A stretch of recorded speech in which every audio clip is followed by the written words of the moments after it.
যে আমরা নাকি মাদ্রাসাগুলো সব দখল করে নেব, আমরা মাদ্রাসাগুলো কন্ট্রোল করব। অ্যাবসলিউটলি রং। আমি যেটা বলেছি, আনএডেড আরও 700 মাদ্রাসার মতো, হ্যাঁ 700 মাদ্রাসাকে আমরা রেকগনাইজ করব।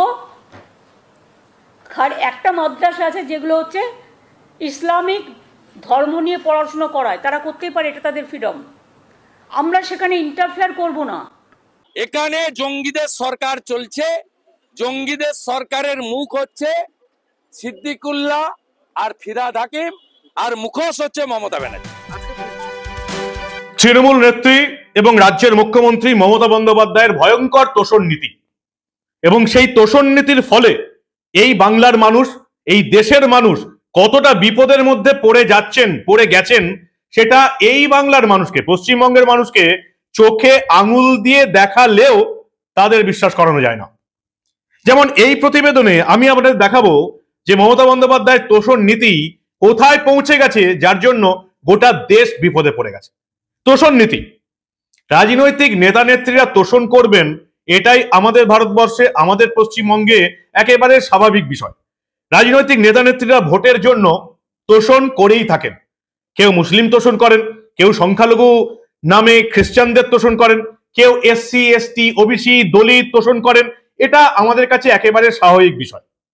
তাই মমতা বন্দ্যোপাধ্যায় যদি সত্যি তোষণ নীতি চালান, যেটা তিনি নিজের মুখে অনেকবার স্বীকার করেছেন, এই রাজ্যের পশ্চিমবঙ্গের যে সমস্ত মুসলিম ভোটার আছেন, মুসলিম জনগণ আছেন, তাদেরকে ঘিরে যদি মমতা বন্দ্যোপাধ্যায় তোষণ নীতি চালান, তাহলে সেটা খুব একটা অস্বাভাবিক নয়। এতদিন পরে বাংলার মানুষও বুঝে গেছে। কিন্তু কথা এখানেই শেষ নয়। বাংলার মানুষকে এটা বুঝতে হবে যে এই তোষণ নীতির জন্য, একটা নির্দিষ্ট ধর্মকে সুবিধা দেবার জন্য আমরা মুসলিমদের নামে কোনো বিদেশি জঙ্গিকেও আশ্রয় দিচ্ছি না তো। বিদেশি জঙ্গিকেও এই রাজ্যে এবং ভারতবর্ষে তাদের নিজস্ব কার্যকলাপ করতে উৎসাহিত করছি না তো। তোষণ নীতি, ভোটারদের উপর তোষণ নীতি চালান, কিন্তু সেই তোষণ নীতির এফেক্ট যদি পাকিস্তান এবং বাংলাদেশের জঙ্গিরা নিয়ে থাকে, তাহলে এই রাজ্য বা দেশের কি অবস্থা হবে সেটাই এবার বাংলার মানুষকে বুঝতে হবে। এই গুরুত্বপূর্ণ প্রতিবেদন শেষ অবধি দেখুন।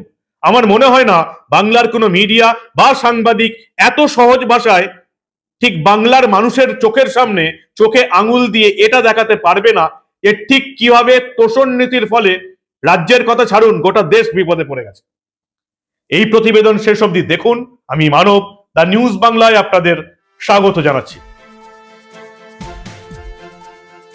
গত কয়েকদিনের খবর আপনারা দেখেছেন। আসাম থেকে তাদের স্পেশাল টাস্ক ফোর্স পুলিশ আসছে, এই পশ্চিমবঙ্গে উগ্রপন্থী জঙ্গিদের ধরে নিয়ে চলে যাচ্ছে। জম্মু কাশ্মীর থেকে পুলিশ আসছে, এই পশ্চিমবঙ্গে জঙ্গি ধরে নিয়ে চলে যাচ্ছে। তাহলে আমাদের পশ্চিমবঙ্গ পুলিশ, মমতা বন্দ্যোপাধ্যায়ের পুলিশ কি করছে? এটা এখন সবচেয়ে বড় প্রশ্ন এসে দাঁড়িয়েছে যে মমতা বন্দ্যোপাধ্যায়ের পুলিশ কি করছে? কিছুই করবে না যতক্ষণ না নবান্নের 14 তলা থেকে সবুজ সংকেত আসবে। তাই এরকম ঘটনা আপনারা দেখতেই থাকবেন।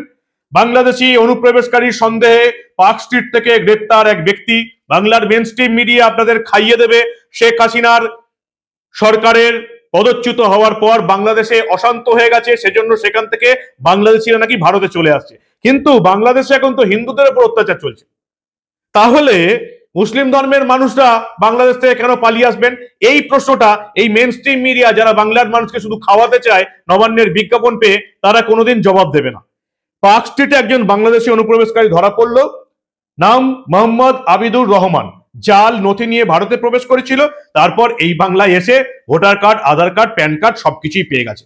নদিয়াতে পুলিশের জালে ধরা পড়েছে 3 বাংলাদেশি নাগরিক, এবং তাদেরকেও ভোটার কার্ড, আধার কার্ড, প্যান কার্ড তৈরি করে দিচ্ছিল 3 জন দালাল।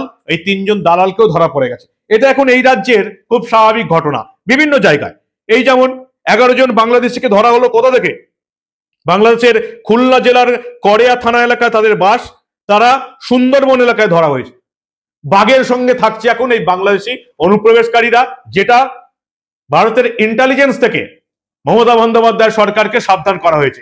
জম্মু কাশ্মীর পুলিশ থেকে সুন্দরবনের নাম উল্লেখ করে মমতা বন্দ্যোপাধ্যায়ের পুলিশকে সাবধান করা হয়েছে। সেই সুন্দরবন থেকে 11 জন বাংলাদেশকে গ্রেপ্তার করা হলো। কারা এরা?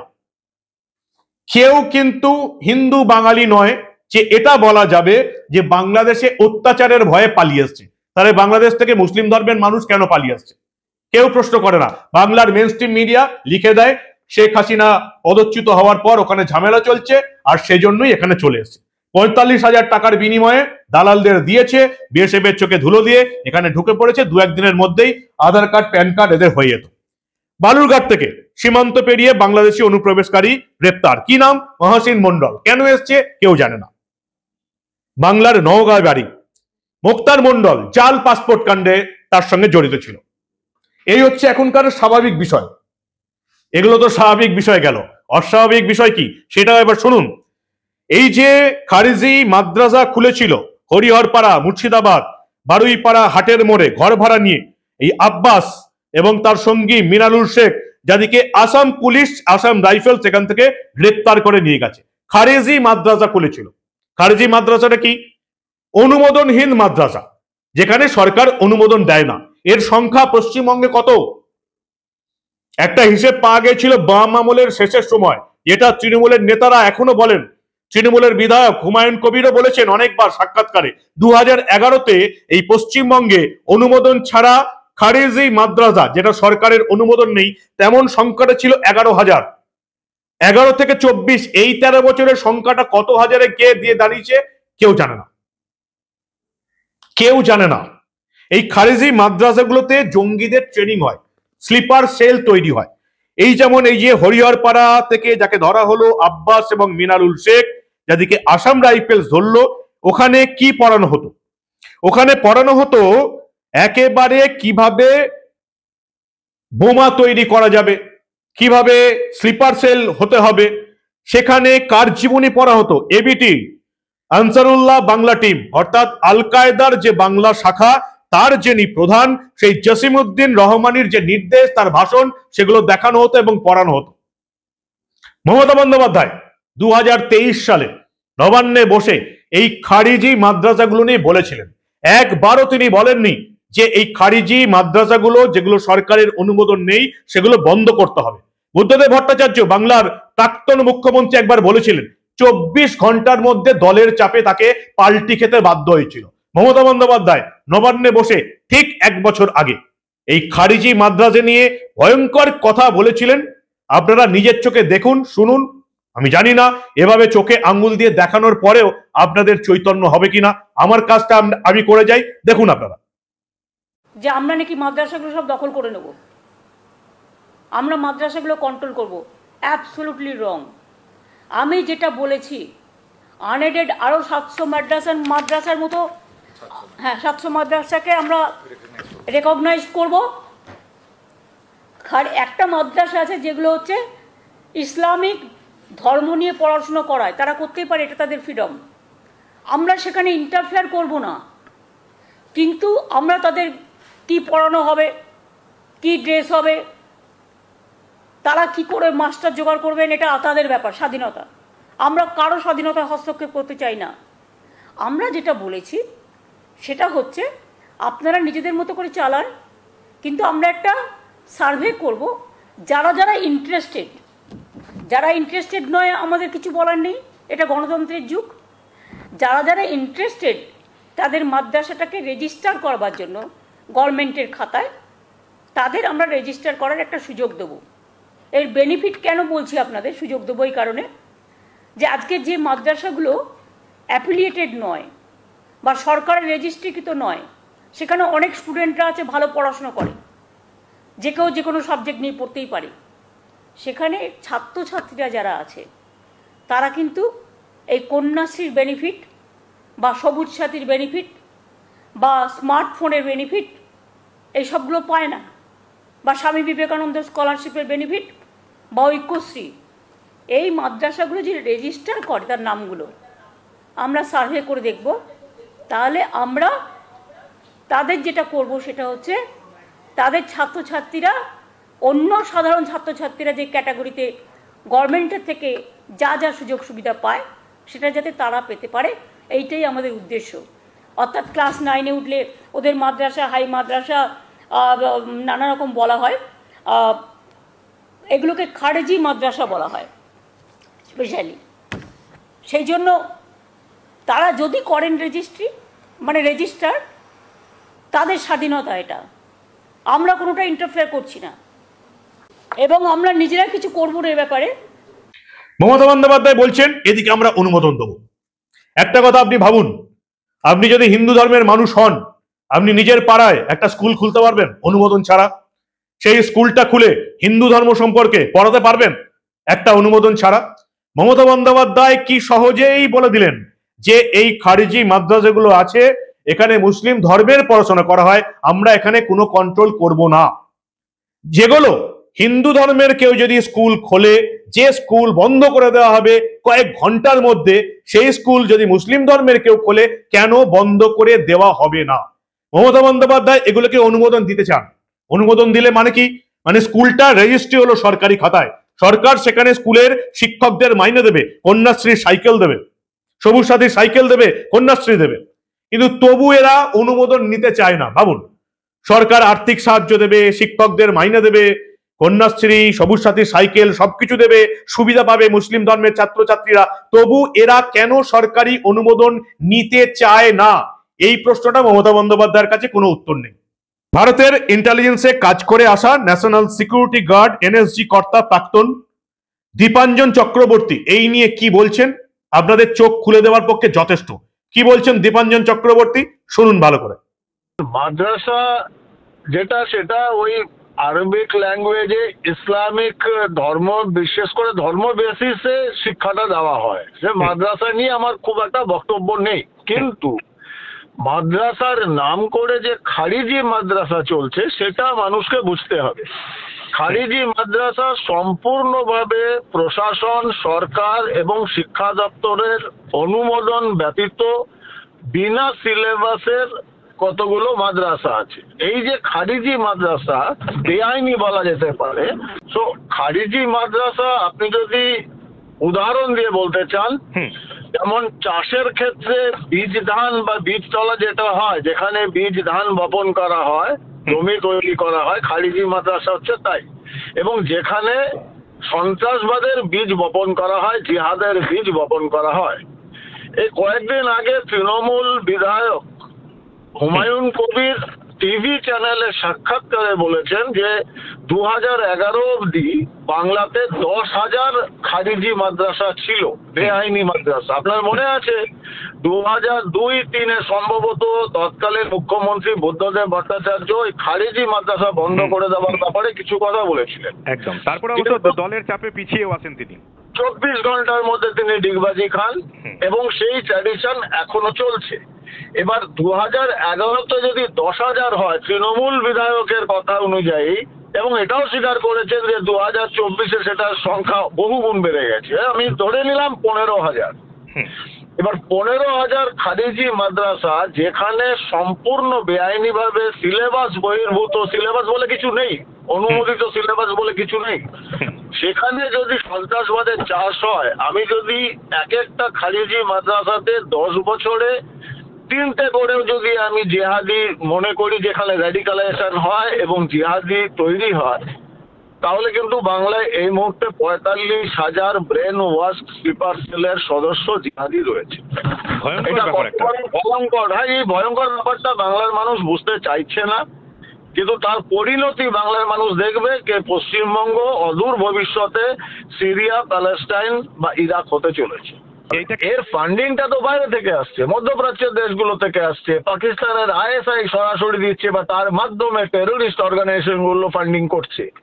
এখন ব্যাপারটা তো দুরকম প্রশ্ন, যে খারিজি মাদ্রাসাগুলো কেন এই অনুমোদন নিচ্ছে না বা অনুদান নেবে না, 1। 2 নম্বর, তাহলে কি আমরা এরপর বলবো যে পশ্চিমবঙ্গ সরকারের অনুদান নিয়ে এবার সাম্প্রদায়িক মৌলবাদী, সন্ত্রাসবাদী বা জিহাদি তৈরির কারখানাগুলো তৈরি হবে? মানে এটা বলছেন না যে আমি খারিজি মাদ্রাসা বন্ধ করে দেবো, বলছেন আমি এগুলোকে রেগুলারাইজ করবো। ঠিক যেরকম ভাবে আপনার মনে আছে যে ওই সুপার নিউমারারি পোস্ট তৈরি করা হয়ে কথা বলেছিল ক্যাবিনেট, তো বেআইনি জিনিসগুলোকে আইন অনুযায়ী করে নেওয়ার একটা প্রবণতা এই সরকারের বা এই শাসক দলের দেখা যাচ্ছে। এখন সেটা শুধু দুর্নীতি নয়, সন্ত্রাসবাদের সঙ্গে সরাসরি যোগাযোগে ঢুকে যাচ্ছে। এটা বাংলার জন্য ভয়াবহ দিন নিয়ে আসছে। এটা যদি বাঙালি এখনো সচেতন না হয়, পরে কিন্তু কান্নাকাটি করবারও সময় পাবেন না। কেরলে গ্রেপ্তার হয়েছে ভয়ঙ্কর জঙ্গি এই সাদ রাডি, মোহাম্মদ সাদ রাডি রবি, যাকে আবার আর নাম সাব শেখ। সে এখানে স্লিপার সেল তৈরি করত, তার এখানে যাতায়াত ছিল এবং এখানে এই সাদ রবির দুটো জায়গায় ভোটার তালিকার ভোটার, সে হরিহরপাড়া এবং নওদা। সে কোথায় থাকতো? সে ভাড়া থাকতো তৃণমূলের এক প্রাক্তন পঞ্চায়েত সমিতির সদস্যার আত্মীয়ের বাড়িতে। তারই দৌলতে মুর্শিদাবাদের দুটো বিধানসভা কেন্দ্রের এ ভোটার, এবং সেই এই সমস্ত খারিজি মাদ্রাসাগুলো চালাতো। যেমন এই হরিহরপাড়ায় আব্বাসকে দিয়ে চালাতো। এই খারিজি মাদ্রাসায় কিভাবে স্লিপার সেল হয়ে থাকতে হবে, কিভাবে বোমা তৈরি করতে হবে, কিভাবে গ্রেনেড ছুটতে হবে, কিভাবে আত্মঘাতী বোমা বিস্ফোরণ ঘটানো হবে, এগুলো শেখানো হয়। 2011-তে যার সংখ্যা ছিল সিপিএম আমলে 11,000, 2024-এ এই খারিজি মাদ্রাসার সংখ্যা কতটা কেউ জানে না। এখানে কি পড়ানো হয়? একটা মাত্র জায়গা থেকে উদ্ধার হয়েছে কি পড়ানো হয়, তবু বাংলার মানুষের ঘুম হয়নি, ঘুম ভাঙেনি। মমতা বন্দ্যোপাধ্যায় বলছেন এগুলোকে অনুমোদন দেওয়া হবে, এগুলোকে বন্ধ করা হবে। এটা কবে বলবেন মমতা বন্দ্যোপাধ্যায়? ওই যে প্রথমে যেটা বলে শুরু করেছিলাম, তোষণ সবাই করে, কেউ মুসলিম তোষণ করে, কেউ দলিত তোষণ করে, কেউ এসসি এসটি ওবিসি, গোটা ভারত জুড়ে আপনারা দেখছেন। কিন্তু তোষণের নামে আমি একটা ধর্মকে এতটাই সুবিধা দেব যে সেই ধর্মের অন্য মানে জঙ্গিরাও এ রাজ্যে ঢুকে যাবে, দেশে ঢুকে যাবে, দেশের পক্ষে বিপদ, বিদেশের পক্ষে বিপদ। এটাই কি তোষণ নীতি? তার মানে শুধু কি ভোট নয়, এর পেছনে অন্য আরো কারণ আছে, অন্য কোনো বড় চক্রান্ত আছে। যদি ভোট হতো তাহলে তো আমাদের রাজ্যের মুসলিমদের তোষণ করতাম, আমাদের রাজ্যে ঢুকে পড়া জঙ্গিদেরও তোষণ করছি। কেন? শুধুমাত্র ভোটের জন্য, শুধুমাত্র গদি বজায় রাখার জন্য। এরা ভোটের সময় আমাকে বুথ ক্যাপচার করে দেবে। আর গোটা দেশের পক্ষে যেটা ভয়ঙ্কর ব্যাপার হয়ে যাচ্ছে, যেটা সবাই বুঝতে পারছে, সেটা মমতা বন্দ্যোপাধ্যায় বুঝতে পারছেন না। ফিরহাদ হাকিম বলছেন জঙ্গি তো সব জায়গায় থাকতে পারে, মাদ্রাসাতেও থাকতে পারে, স্কুলেও থাকতে পারে, বাইরেও থাকতে পারে। কি বলছেন কলকাতার মেয়র, রাজ্যের পুরমন্ত্রী? ভালো করে বোঝার চেষ্টা করুন। যে জঙ্গি সে মাদ্রাসাতেও থাকতে পারে, ঘরের কোনাতেও থাকতে পারে, আন্ডারগ্রাউন্ডেও থাকতে পারে। যে জঙ্গি তাকে ইন্টেলিজেন্স রিপোর্ট যেগুলো আসে, পুলিশ তার নিজেদের মধ্যে সমন্বয় করে। বিভিন্ন জায়গার আমাদের এখানকার কোনো রিপোর্ট আমরা পাঠাই, ওখান দিয়ে আসে, এটা সমন্বয়। সেই সমন্বয়ের বেসিসে যেখানে যখন খবর পাওয়া যায় তখন সেখান থেকে সেই জঙ্গিকে উদ্ধার করা হয়। আর এখন বাংলাদেশের কিছু মানুষ তারাও ঢুকে এসছেন, হয় প্রাণের ভয়ও আসতে পারেন, তাদেরও অনেককে অ্যারেস্ট করা হয়েছে। ইলিগালি বর্ডার ক্রস করেছেন, তাদেরও অনেকগুলোকে অ্যারেস্ট করা হয়েছে। আমি আপনাদেরকে মিডিয়াতেই পেলাম। মমতা বন্দ্যোপাধ্যায় যে খারিজি মাদ্রাসাগুলোকে অনুমোদন দেওয়ার চেষ্টা করছেন, কয়েকশোকে দিয়েওছেন, কয়েকশো আবার মমতা বন্দ্যোপাধ্যায়ের অনুমোদন নিতেই চায়নি। কেন নিতে চায়নি, তাদের টাকার সোর্স কি সবাই জানে, শুধু বাংলার মানুষ জানে না, তারা এখনো জেগে ঘুমিয়ে আছে।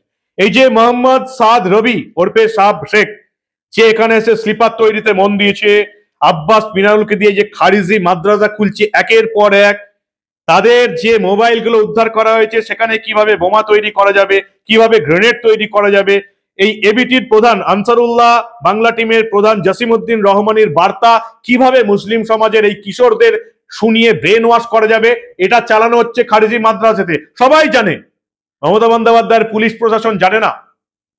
এটাই তো সন্নীতি।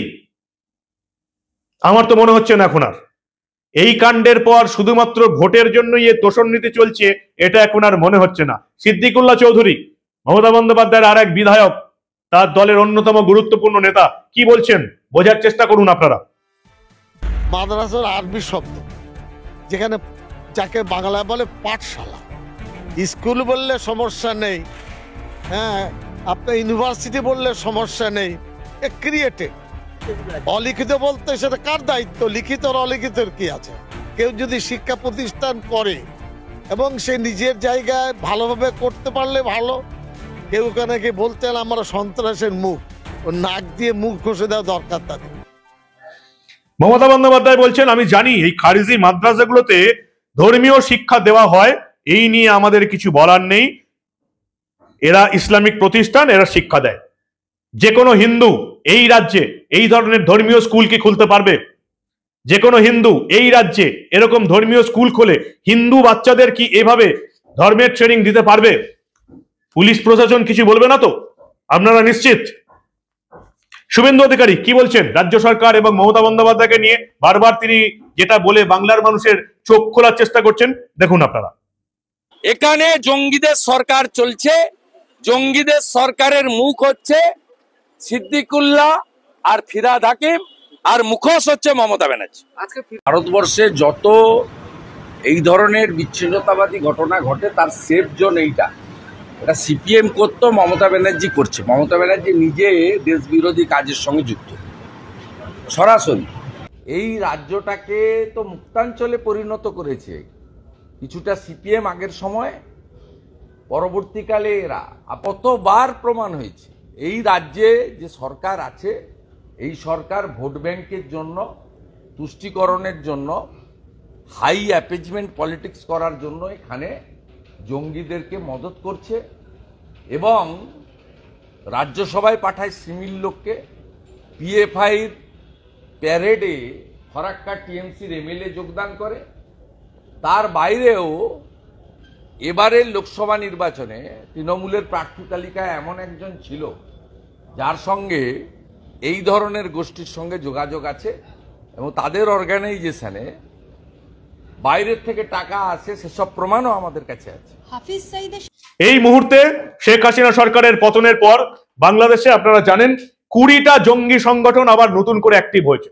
তার মধ্যে 6টা হচ্ছে প্রধান, এবং তাদের প্রধান ভূমিকা নিচ্ছে আনসারুল্লাহ বাংলা টিম, এবিটি, যেটা হচ্ছে আল কায়দার উপমহাদেশীয় শাখা।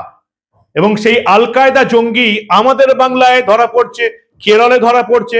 ভারতবর্ষের প্রত্যেকটা রাজ্য এই বাংলাদেশিগুলোর বিরুদ্ধে ব্যবস্থা নিচ্ছে এবং জানা যাচ্ছে যেখানে যারা ধরা পড়ছে, কেরালা, কর্ণাটকা, আসাম, ত্রিপুরা, মুম্বাই পুলিশ ধরছে, থানেতে, প্রত্যেকের সঙ্গে এই বাংলার লিঙ্ক আছে।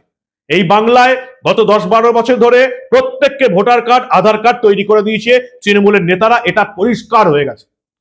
আর মমতা বন্দ্যোপাধ্যায় এত কিছু জানার পরেও সেই খারিজি মাদ্রাসাগুলোকেই সাপোর্ট করছে। কি বলবেন আপনারা? এই তোষণনীতি শুধুই ভোটের জন্য, এটা আর মনে হচ্ছে না। এর পেছনে অন্য কোনো কারণ নাই তো? সেটা চিন্তা ভাবনা করার দায়িত্ব এবার এই বাংলার মানুষের, এই বাংলার ভোটারদের। যদি মনে হয় এই প্রতিবেদন এই বাংলার প্রতিটি মানুষের দেখা উচিত, তাহলে আমি যেমন দায়িত্ব নিয়ে এই খবরটা করতে পারছি, আপনারাও দায়িত্ব নিয়ে এই প্রতিবেদনটা বন্ধুদের গ্রুপে শেয়ার করুন, বাংলার মানুষকে জাগানোর চেষ্টা করুন। ঠিক এই 13 বছরে তৃণমূলের আমলে এই রাজ্যের পরিস্থিতি কি, এবং শুধুমাত্র আমাদের পশ্চিমবঙ্গের জন্য গোটা ভারতবর্ষ কিভাবে বিপদে পড়ে গেছে, সেটা এই বাংলার মানুষকে বোঝানোর অত্যন্ত দরকার হয়ে পড়েছে। কি বলবেন আপনারা? আপনাদের মূল্যবান এবং গুরুত্বপূর্ণ মতামত জানান দা নিউজ বাংলার কমেন্ট সেকশনে। আর দেখতে থাকুন দা নিউজ বাংলা। আমাদের রাজ্যে ঘটে চলা এই রকম ঘটনা একেবারে সোজা সাপটা আপনাদের কাছে নিয়ে আসবো, কারণ আমি তো বলেইছি এই ধরনের কোনো ঘটনা চেপে রাখতে দেব না।